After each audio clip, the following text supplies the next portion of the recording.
pocos los que tomaremos esta decisión difícil, porque seremos vilipendiados y seremos tratados como las personas que nos oponemos a la paz. No nos oponemos a la paz. Nosotros queremos un proceso de reincorporación de la guerrilla, pero quienes sean responsables de delitos de lesa humanidad, que paguen alguna condena. Y estaríamos dispuestos a aceptar, como es costumbre por parte de la comunidad internacional y aceptado por los organismos internacionales de derechos humanos, que paguen una condena, así sea menor a la establecida en nuestra legislación penal, pero que vayan a la cárcel y que lo hagan porque las víctimas en Colombia merecen respeto. Muchas gracias, señor presidente.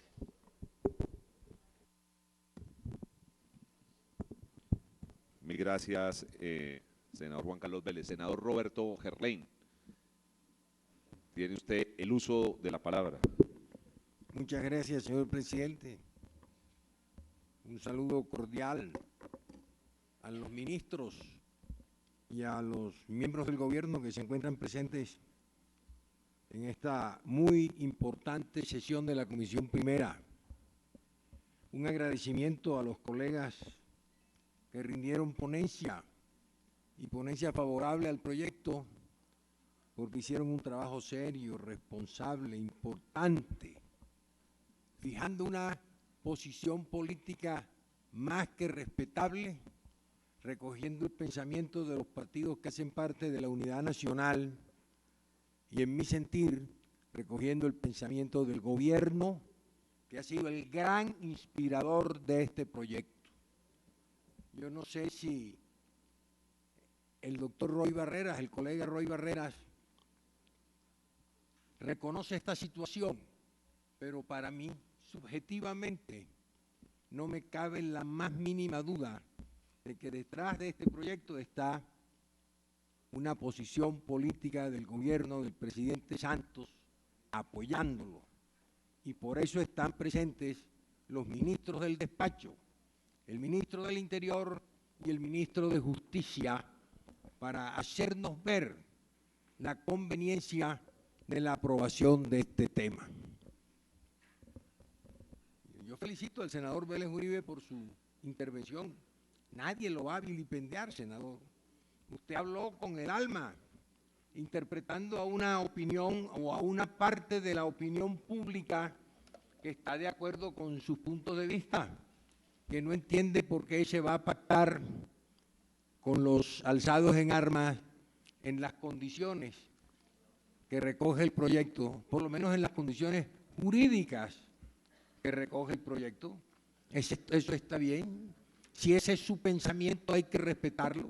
Si ese es el pensamiento de su sector político, hay que respetarlo. Y si es el pensamiento de un buen número de colombianos, también hay que respetarlo. De mi parte,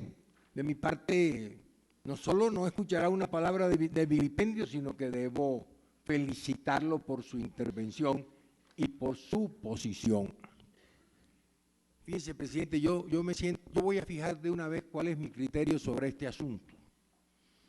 Yo no tengo la ilusión que tiene el senador Vélez en el sentido de que está interpretando a Colombia. Yo soy más modesto, señor presidente. Yo voy a fijar mi posición para explicarle a mis electores, los que me acompañaron en el debate electoral, qué es lo que creo y qué es lo que pienso sobre este asunto. Y si los aburro en los minutos que voy a intervenir, les ruego de antemano me excusen y me perdonen, pero hay una gente que me ha pedido a mí, en su condición de electores que fueron, que fije mi posición sobre este asunto. Y la voy a fijar de una sola vez, señor presidente. Este proyecto es inane. No va a conseguir la paz en Colombia. No va a crear las condiciones que se necesitan para que los alzados en armas las dejen, se olviden de ellas y se reintegren a la vida civil de la democracia liberal que nos inspira. Este senador no cree en la capacidad mágica de las constituciones. Yo no creo en la taumaturgia jurídica. Decía Alzate, y lo decía bien, que nosotros los colombianos vivimos pegados de un inciso. nos pasamos la vida colgados de un ordinal y aquí estamos repitiendo querramos lo que no, o aquí estamos recordando querramos lo que no, la posición del viejo jefe conservador que tampoco creía en los poderes milagrosos de la norma, de la Constitución o de la ley o de los incisos. Las leyes y las constituciones se dictan para conductar a los pueblos civilizados, para establecer un pacto sobre lo fundamental, para que cada quien sepa cómo se puede comportar en sociedad, para que haya unas instituciones que respondan y que le den garantías y seguridad y paz y concordia a los asociados. Pero difícilmente, señor presidente, las constituciones se expiden, lo mismo que las leyes, para garantizar con ellas la paz de unas naciones. Conversando con el doctor Andrade, a quien le expreso mi solidaridad por su ponencia, y yo sé que aquí la historia no es de buen recibo, pero ¿qué le vamos a hacer? Yo le recordaba que unos pocos días antes de la invasión de Polonia, Hitler y Stalin firmaron un pacto de no agresión, y a las pocas semanas se estaban asesinando en los campos de Europa. Hitler y Stalin. No hubo, eso fue, ese para mí es un ejemplo de cómo el acuerdo jurídico, el pacto jurídico, la norma superior o inferior, no es bastante para garantizar la paz, ni es bastante para garantizar los propósitos que muchas de ellas llevan implícitos o explícitos. Yo aquí he votado un montón de leyes, señor presidente, con la ilusión de que sirvan para algo, pero no es sino mi ilusión.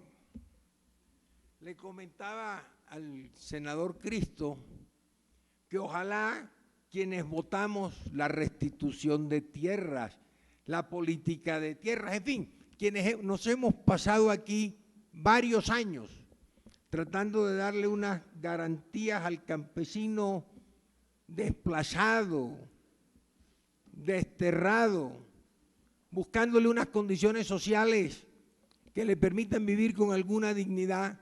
Yo le comentaba que estamos de pronto haciendo cardenismo. Lázaro Cárdenas repartió 30 millones de hectáreas entre 3 millones de mexicanos. Y vaya usted a México y recorra los campos de México para que vea la abrumadora pobreza en que vive el campesino mexicano, que se traslada masivamente a las colonias de su capital para convertirse en lo que el sociólogo americano Wright Mills llamaba los hijos de Sánchez, unos tipos que no tienen ni una tumba para morirse, que no disponen de un céntimo, que no tienen un milímetro de tierra, que no encuentran trabajo, que lo único de lo cual son propietarios es de su propia pobreza. Y eso yo me temo, señor presidente, que nos puede ocurrir a nosotros a pesar de nuestra buena voluntad para conseguir para las gentes del campo la mejor de las condiciones posibles. Yo aquí, señor presidente, voy a repetir algunas cosas que hace un año creo que dije, porque este es el 7º debate de este proyecto, pero debo decirlas porque en ellas creo.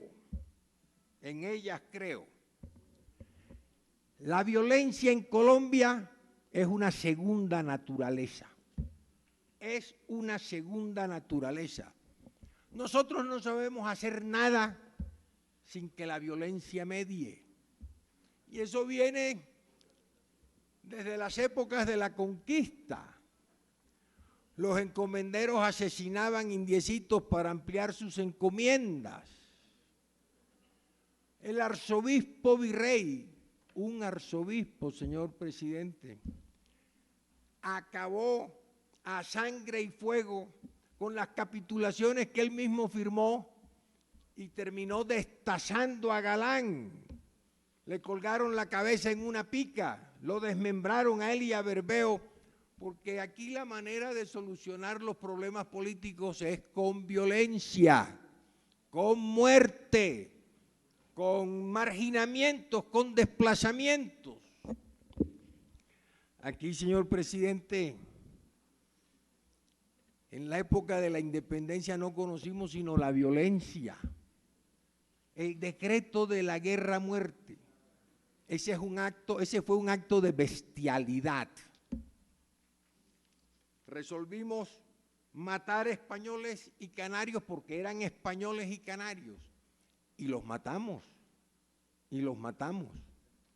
Y estaba leyendo la otra noche que el general Santander, después de la batalla de Boyacá, recogió 39 oficiales españoles, incluido Barreiro, los almacenó, porque no hay otra palabra, los almacenó en la catedral, y al día siguiente se les presentó el general Rán, se le presentó a Barreiro y le dijo: tiene 2 horas para encomendar su alma a Dios, porque dentro de 2 horas los vamos a fusilar. Y el general Santander se vistió de gala, sacó su mejor caballo, apareció en la Plaza de Bolívar y presenció y lideró el fusilamiento de los 39 oficiales españoles. Y cuando la élite de Bogotá, Florentino González, de quien usted y yo hemos conversado alguna vez, Samper, toda esa élite de Bogotá, que el Libertador llamaba los lanudos, no pudieron entenderse con Bolívar, resolvieron asesinarlo, siguiendo nuestra tradición de violencia. Y no lo asesinaron porque una ecuatoriana le dio la oportunidad de escapar de lo que ahora se llama, de lo que fue la casa de Nariño y fue San Carlos. Sí, señor. Y después, señor presidente, el siglo XIX fue una colección de guerras civiles, pero hubo 2 violentas, la de los Supremos, la del 85 y la de los 1000 días. En la guerra del 85 hubo miles de muertos en la batalla de la Humareda, miles de muertos en la batalla de Palo Negro. Fueron enfrentamientos brutales donde la violencia estaba presente en todas sus formas. En el año 1902, la vida promedio de un colombiano era de 35 años, porque las guerras habían acabado con nuestras gentes y con nuestras juventudes. La guerra es una constante de nuestra vida republicana o colonial, pero es una constante, está ahí presente, nos agobia. Guerra hubo después de la paz conservadora, guerra hubo a partir de 1930, guerrilla y violencia política, en la cual participaron ambos partidos, y participaron con entusiasmo, y participaron con violencia, y participaron con sevicia. Ahora que mataron a esta pobre mujer en el Parque Nacional, que la empalaron, me acordé de unas páginas de Monseñor Guzmán, en ese libro La violencia en Colombia, donde él describe esa sevicia a la cual le entrega o le encarga unas características especiales para la idiosincrasia nacional, sevicia que se ejercía sobre las mujeres empalándolas. Paraban los buses en las carreteras, bajaban a las mujeres y las mataban empalándolas. ¿Se acuerdan del corte de franela? A los hombres les sacaban la lengua por la boca o por la garganta.